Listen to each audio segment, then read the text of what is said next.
ಧನುರ್ಮಾಸದ ಬಗ್ಗೆ ಈ ಹಿಂದೆ ಹಲವು ಮಾಹಿತಿಗಳನ್ನು ತಿಳಿಸ್ಕೊಟ್ಟಿದ್ದೇನೆ. ಅದನ್ನು ನೀವಿನ್ನು ತಿಳ್ಕೊಂಡಿಲ್ಲ ಅಂತಂದರೆ ದಯವಿಟ್ಟು ಆ ಮಾಹಿತಿಯನ್ನು ತಿಳಿದುಕೊಂಡು ಆ ನಂತರದಲ್ಲೇ ಈ ಮಾಹಿತಿಯನ್ನು ತಿಳ್ಕೊಳ್ಳಿ. ಹಾಗಾದರೆ ಧನುರ್ಮಾಸ ಪೂಜೆಯನ್ನೆಲ್ಲ ಮಾಡಿದರೆ ಏನೆಲ್ಲ ಫಲ ಅನ್ನುವಂಥದ್ದು ನಮ್ಗೆ ಲಭ್ಯ ಆಗತ್ತೆ ಅಂತೇಳಿ ನಾವು ನೋಡ್ತಾ ಹೋದರೆ, ಧನುರ್ಮಾಸದಲ್ಲಿ ಮುದ್ಗಾನ್ನವನ್ನು ಅರ್ಪಿಸಿ ದೇವರಿಗೆ ಪೂಜೆಯನ್ನು ಸಲ್ಲಿಸುವುದರಿಂದ ಆಯುಷ್ಯ, ಆರೋಗ್ಯ, ಸಂಪತ್ತು ಅನ್ನುವಂಥದ್ದು ಪ್ರಾಪ್ತಿಯಾಗ್ತದೆ. ಹಾಗೇನೆ ಈ ಮಾಸದ ಪೂಜೆಯನ್ನ ಮಾಡುವ ವ್ಯಕ್ತಿಯ ಜ್ಞಾನ ಸಂಪತ್ತು ಎನ್ನುವಂಥದ್ದು ಕೂಡ ವೃದ್ಧಿಯಾಗ್ತದೆ.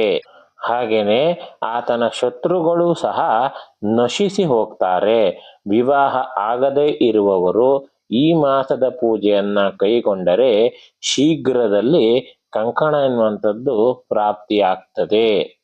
ವಿದ್ಯಾರ್ಥಿಗಳು ಈ ಮಾಸದ ಪೂಜೆಯನ್ನ ಮಾಡುವುದರಿಂದ ಜ್ಞಾಪಕ ಶಕ್ತಿ ಎನ್ನುವಂಥದ್ದು ಹೆಚ್ಚಾಗಿ ಉತ್ತಮವಾದಂತಹ ವಿದ್ಯೆ ಎನ್ನುವಂಥದ್ದು ಕೂಡ ಪ್ರಾಪ್ತಿಯಾಗ್ತದೆ. ಹಾಗೇನೆ ಗರ್ಭಿಣಿಯರು ಈ ಪೂಜೆಯನ್ನ ಮಾಡಿದರೆ ಉತ್ತಮ ಸಂತಾನ ಎನ್ನುವಂಥದ್ದನ್ನು ಕೂಡ ಪಡೆದುಕೊಳ್ಳಬಹುದು.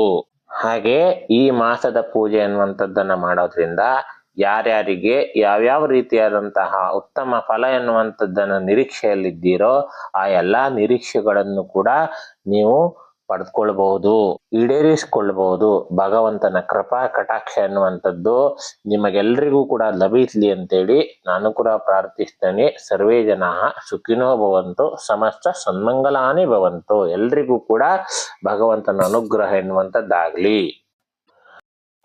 ಇನ್ನೂ ಅನೇಕ ವಿಷಯಗಳ ಬಗ್ಗೆ ನೀವು ತಿಳ್ಕೋಬೇಕು ಅಂತಂದರೆ ನೀವು ಮಾಡಬೇಕಾಗಿರೋದಿಷ್ಟೇ, ನಮ್ಮ ಚಾನಲ್ಗೆ ಸಬ್ಸ್ಕ್ರೈಬ್ ಮಾಡ್ಕೊಳ್ಳಿ. ನಾವು ಕೊಡುವಂಥ ಎಲ್ಲ ಮಾಹಿತಿಯನ್ನು ಕೂಡ ಪಡ್ಕೊಳ್ಳಿ.